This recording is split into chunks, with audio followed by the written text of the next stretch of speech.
Hello everyone. कैसे हैं आप सभी। मैं प्रियंका आपका स्वागत करती हूँ यूपीएससी डायमंड क्लासेस में।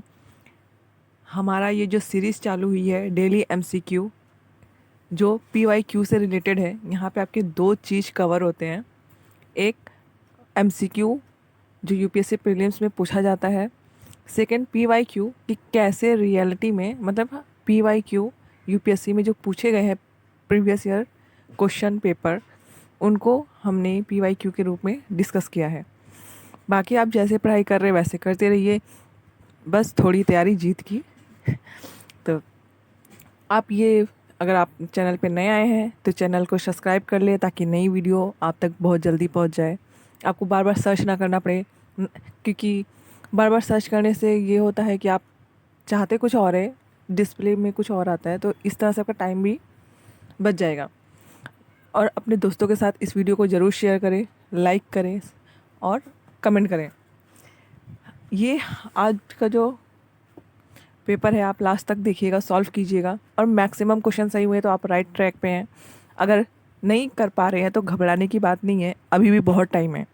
अभी इस यूपीएससी एग्ज़ाम में टाइम है, तो आप पर डे के हिसाब से अपनी पढ़ाई करें, हार ना माने, लगे रहें। जो भी हम करेंगे ये आप अच्छे से पढ़ें। अगर आपको आता है तो बहुत अच्छी बात है, नहीं आता है तो उसे अपने नोट्स में इंक्लूड करें और बेसिक्स बुक्स को पढ़ते रहें। ज़्यादा नोट्स के पीछे ना जाएं, अपने ही नोट्स बनाएं। अपने हाथों से एक प्रीलिम्स की अलग से कॉपी ले लें, ताकि आप प्रीलिम्स एग्ज़ाम में जब जाएं तो उसमें क्या क्या आपने करेक्ट नहीं किया है वो आपके पास होना चाहिए। तो चलिए स्टार्ट करते हैं हम डे 3 एमसीक्यू। हम थोड़ा थोड़ा करके ही, बोलते हैं बूंद बूंद से घड़े भरते हैं, तो हम थोड़ा थोड़ा करके ही अपने आप को बहुत स्ट्रांग बना लेंगे। यूपीएससी क्लियर करने का मूल मंत्र है awareness and alertness. House the जोश हाई। तो चलिए, पहला क्वेश्चन है जो आपके सामने आ चुका है स्क्रीन पे। In the northern hemisphere the longest day of the year normally occur in the. Longest day, सबसे बड़ा दिन, नॉर्दर्न हेमिस्फीयर में मतलब उत्तरी गोलार्ध में कब होता है? First half of the month of June, जून महीना के हाफ में। Second half of the month of June, जून महीना के सेकेंड हाफ ऑफ मंथ में। First half of the month of July, जुलाई के पहले भाग में, या जुलाई के सेकेंड भाग में, second half of the month of July. जून में होगा या जुलाई में होगा ये तो श्योर हम हैं। तो सबसे बड़ा दिन जहाँ पे हम रहते, हम उत्तरी गोलार्ध में ही रहते हैं, तो उत्तरी गोलार्ध में कब सबसे बड़ा दिन होता है?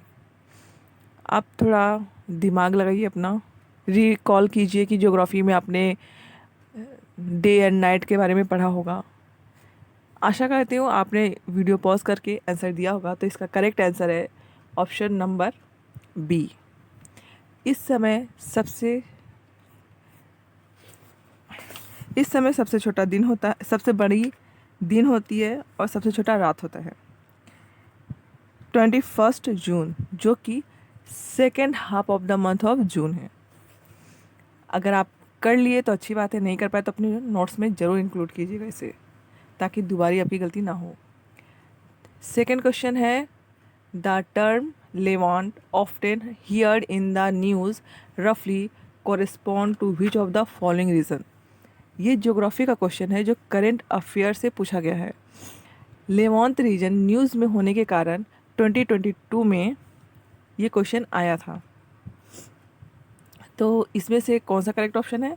Region along the eastern Mediterranean shore, region along North African shore stretching from Egypt to Morocco, region along Persian Gulf and Horn of Africa, the entire coastal area of Mediterranean Sea. अगर आपको लग रहा है कि मैं slow पढ़ रही हूँ तो आप सेटिंग में जा कर के इसे 1.5 पे या 2 पे, आप जैसा चाहें वैसा स्पीड बढ़ा करके सुन सकते हैं। तो लेवांत रीजन 2022 में न्यूज़ में था, तो आपको लेवांत रीजन का मतलब पता होना चाहिए कि ये एरिया है किस साइड। आशा करती हूँ आपने आंसर करेक्ट दिए होंगे, और इसका आंसर है number A. Region along the eastern Mediterranean shore, Mediterranean shore के ईस्टर्न पूर्वी भाग को हम लेवांत रीजन के नाम से जानते हैं। जो इज़राइल वाला एरिया है, इजिप्ट वाला, जो ईस्टर्न मेडिटेरियन सी के जितने भी एरिया टच होते हैं उन्हें हम लेवांत रीजन कहते हैं, जो 2022 में न्यूज़ में थी। तो ज्योग्राफी में करंट अफेयर से भी क्वेश्चन पूछे जाते हैं। फिर यूपीएससी प्रीलिम्स 2022 में ये भी क्वेश्चन आए हैं, which one of the following lake of West Africa has become dry and turned into a desire. Current affairs geography की जब आप मैगज़ीन पढ़ते हैं या न्यूज़ को कंटिन्यू पढ़ते हैं तो उससे आपको बेसिक आइडिया होता है कि अभी इस समय न्यूज़ में क्या चल रहा है। फॉर एग्ज़ाम्पल इज़राइल हमास वार और भी बहुत सारे इंपॉर्टेंट न्यूज़ आते हैं। जैसे अभी अमेरिका के प्रेसिडेंट, तो पॉलिटी में प्रेसिडेंट के अकॉर्डिंग पूछा जा सकता है कि अमेरिका के प्रेसिडेंट और इंडिया के प्रेसिडेंट में क्या डिफरेंस है या क्या सिमिलरिटीज़ है। इस तरह से आपको स्टैटिक सब्जेक्ट के साथ करेंट अफेयर्स को लिंक करना होगा। बट करेंट अफेयर्स को लिंक करने से पहले थोड़ा स्टैटिक्स आपको पता होना चाहिए। तो उम्मीद करती हूँ आपने वीडियो पॉज करके आंसर दिया होगा। तो इसका करेक्ट ऑप्शन क्या होगा? लेक विक्टोरिया, लेक फैग्यूबाइन, लेक ओगुटा या लेक वोल्टा। इसका करेक्ट आंसर होगा लेक फैग्यूबाइन। इस तरह से भी क्वेश्चन डायरेक्ट यूपीएससी पूछ लेते हैं।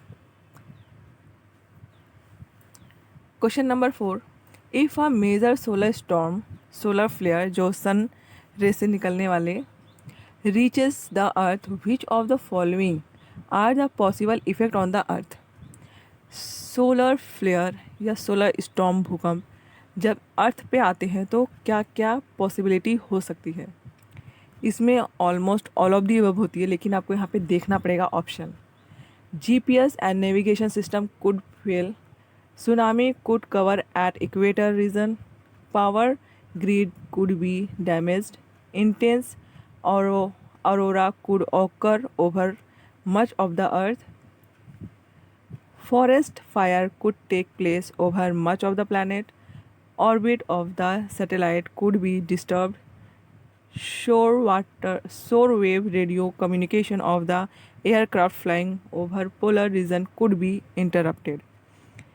तो इसमें से ऑप्शन ए होगा, बी, सी या डी। उम्मीद करती हूँ आपने वीडियो पॉज करके आंसर दिए होंगे। इसका करेक्ट आंसर होगा ऑप्शन नंबर सी, 1, 3, 4, 6, 7। 1, क्योंकि सोलर फ्लेयर एक रे है, आप ऐसे समझिए। तो जब रे है तो वो मेनली इलेक्ट्रिसिटी को डिस्टर्ब करती है, जैसे जीपीएस नेविगेशन सिस्टम को फेल करती है, कर सकती है, could be. 3 number, power grid could be damage, ये भी आपका इलेक्ट्रिसिटी से रिलेटेड। 4 नंबर, इंटेंस अरोरा तो क्रिएट होता ही है। 6 number, orbit of the satellite could be disturbed, yes. Short wave radio communication, ये भी इंटरप्ट होगा। Tsunami could occur at equator region, बिल्कुल नहीं, क्योंकि वो एक वेव की तरह है, मतलब इलेक्ट्रिक जैसा होता है वैसे उस तरह से, तो इसमें सुनामी आने की चांसेस नहीं होती, क्योंकि आपको पता है सुनामी क्यों आती है। हमारा नेक्स्ट क्वेश्चन है क्वेश्चन नंबर 5, जो यूपीएससी द्वारा 2022 में पूछा गया है यूपीएससी प्रीलिम्स में। तो इसके आप जवाब दीजिए वीडियो पॉज करके। Consider the following statement, high cloud primarily reflect solar radiation and cool the surface of the earth. Low cloud have a high absorption of infrared radiation emanating from the Earth's surface and thus cause warming effect। इसमें से correct option कौन सा है? Video pause करके उत्तर दीजिए। आशा करती हूँ आपने वीडियो पॉज करके उत्तर दिया होगा।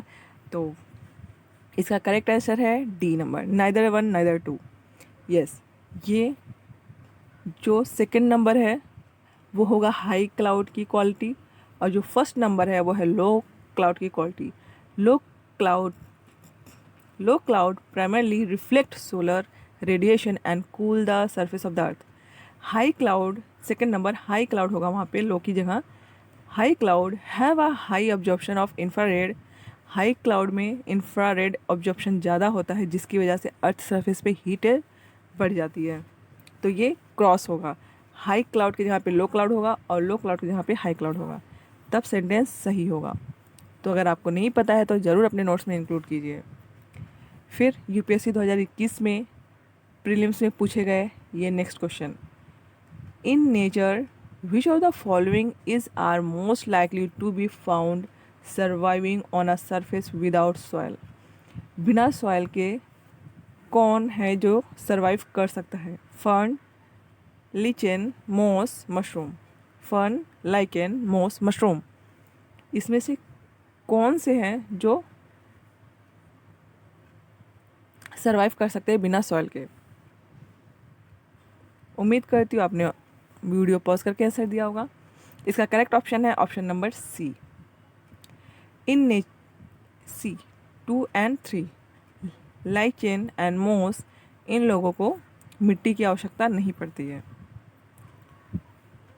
क्वेश्चन नंबर 7 आप देख पा रहे हैं, जो यूपीएससी ने प्रीलिम्स के एग्ज़ाम में 2021 में पूछा था, 2021 का ये सवाल है, in the case of which of the following biochemical cycle the weathering of rock is the main source of release of nutrients। इसमें से कौन सा बायोकेमिकल साइकिल है जिसके द्वारा न्यूट्रिएंट रिलीज होती है? Carbon cycle, phosphorus cycle, nitrogen cycle, D number sulphur cycle. इसका करेक्ट आंसर होगा फॉस्फोरस साइकिल। जब बायोकेमिकल फॉस्फोरस साइकिल होती है तो उस प्रक्रिया दौरान न्यूट्रिएंट्स निकलते हैं, रिलीज़ होते हैं। कार्बन साइकिल से कार्बन, नाइट्रोजन साइकिल से नाइट्रोजन प्राप्त होता है, सल्फर साइकिल से हमें सल्फर मिलता है और फॉस्फोरस साइकिल से हमें न्यूट्रिएंट्स मिलती है। आप कमेंट बॉक्स में कमेंट करके बताइएगा कि आपके कितने क्वेश्चन सही हुए हैं। अगर आपके ज़्यादा क्वेश्चन सही हुए हैं तो आप राइट ट्रैक पे हैं, बट अगर आप क्वेश्चन नहीं सॉल्व कर पाए हैं तो डरने की बात नहीं है, घबराने की बात नहीं है, क्योंकि मन के हारे हार है, मन के जीते जीत। अपनी तैयारी सही से रखें, जितना समय दे पाएँ अच्छे से पढ़ाई करें और अपने नोट्स को स्ट्रॉन्ग करें। जो भी नहीं आए उसे एक बार लिख लीजिए, 2-3 बार देख कर, पढ़ कर, फील करके उसे याद कर लीजिए, ताकि दोबारा ये गलती ना हो, क्योंकि ये सारे क्वेश्चंस यूपीएससी में डायरेक्ट पूछे गए हैं। इसीलिए मैं यहाँ इसको लेके आई हूँ, ताकि आप पूरा यूपीएससी पे ही फोकस करें, क्योंकि जो मतलब जो हम अपने से प्रोवाइड करते हैं, इधर उधर के रिसोर्सेज से हम पढ़ते हैं, तो हम एक यूपीएससी के पैटर्न से थोड़ा थोड़ा डिस्टर्ब होते जाते हैं। तो आपको वैसा नहीं करना है, आपको पूरा यूपीएससी के फोकस पे पढ़ना है, करंट अफेयर्स पढ़ने हैं, अपने नोट्स पढ़ने हैं और अपनी तैयारी फोकस लेवल पे करनी है। तो इस question number 8, consider the following statement in the number 1, in the tropical zone the western section of the ocean are warmer than the eastern section owing to the influence of trade wind. In the temperate zone, westerly make the eastern section of ocean warmer than the western section. तो इसमें कौन सा correct option है? Right, number C. इसमें दोनों ही सही option है। ट्रॉपिकल जोन में western section of the ocean, जो ओशियन का वेस्टर्न सेक्शन है, पश्चिमी भाग, वहाँ पे वार्मर होता है और ईस्टर्न सेक्शन में ट्रेड विंड फ्लो होती है। In the temperate zone westerly make the eastern section of the ocean, पूर्वी जोन को वार्मर रखता है दैन द वेस्टर्न सेक्शन के तुलना में। ये आपने पढ़ा होगा।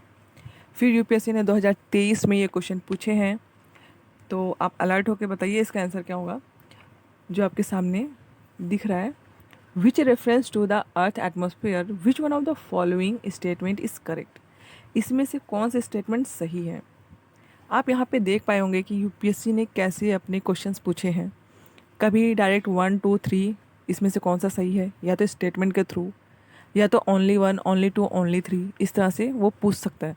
तो आपको एकदम जो मैं यहाँ पे दिखा रही हूँ क्वेश्चन आंसर मॉक, इसको आप ये आंसर आपके टिप पे होने चाहिए, लर्न होने चाहिए, ताकि अगर ये ऐसे क्वेश्चन पूछे जाए तो आप सॉल्व कर पाएँ, अगर इससे रिलेटेड आए तो आप एलिमिनेट करने में हेल्प हो।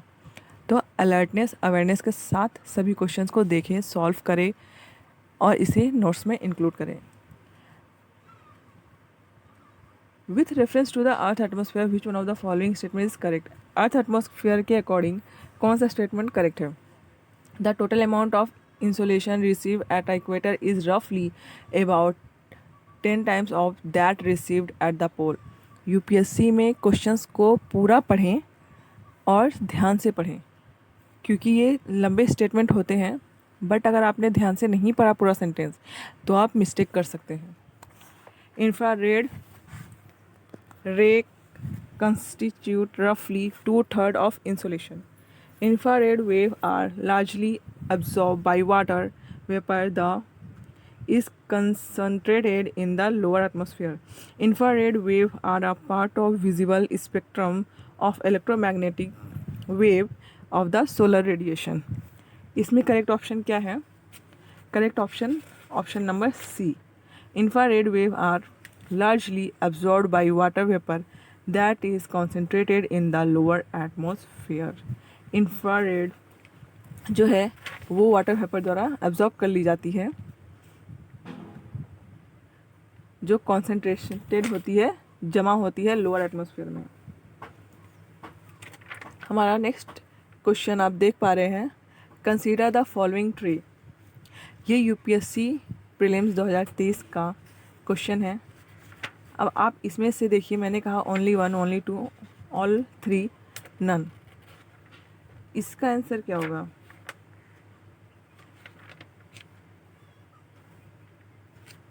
इसका करेक्ट आंसर होगा option number B, because jackfruit is a evergreen tree and deciduous tree means जो पौधे अपनी पत्तियों को एक टाइम पे गिरा देते हैं, और एवरग्रीन ट्री मतलब वो सदाबहार ट्री होते हैं।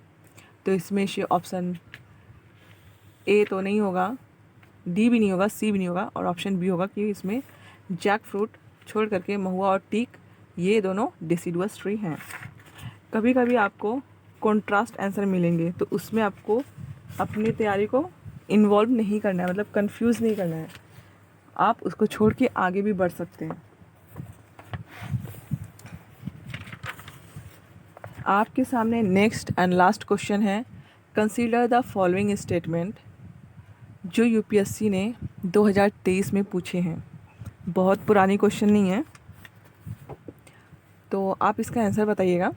Number 1, in a seismograph P wave are recorded earlier than S wave. In P wave the individual particle vibrate to and fro in the direction of wave propagation, whereas in S wave the particle vibrate up and down at right angle to the direction of wave propagation. Which of the statement are above is correct? 1 only, 2 only, both, neither? उम्मीद करती हूँ आपने video pause करके answer दिया होगा। तो इसका correct answer होगा ऑप्शन नंबर सी। इसमें दोनों ही सही हैं कि पी वेव पहले रिकॉर्ड होता है सिस्मोग्राफ में, देन एस वेव रिकॉर्ड होता है, और पी वेव जो इंडिविजुअल पार्टिकल है वो वाइब्रेट करते हैं टू एंड फ्रो, आगे पीछे, in direction of the propagation where S is up and down. तो ये आपका रहा आंसर। आप कमेंट बॉक्स में कमेंट करके बताइए कि आपने कितने सही आंसर दिए हैं, और ये वीडियो आपको कैसा लगा। आप दोस्तों के साथ शेयर करें और चैनल को सब्सक्राइब कर लें और लाइक करें। हम मिलते हैं अपने नेक्स्ट वीडियो में। Thank you.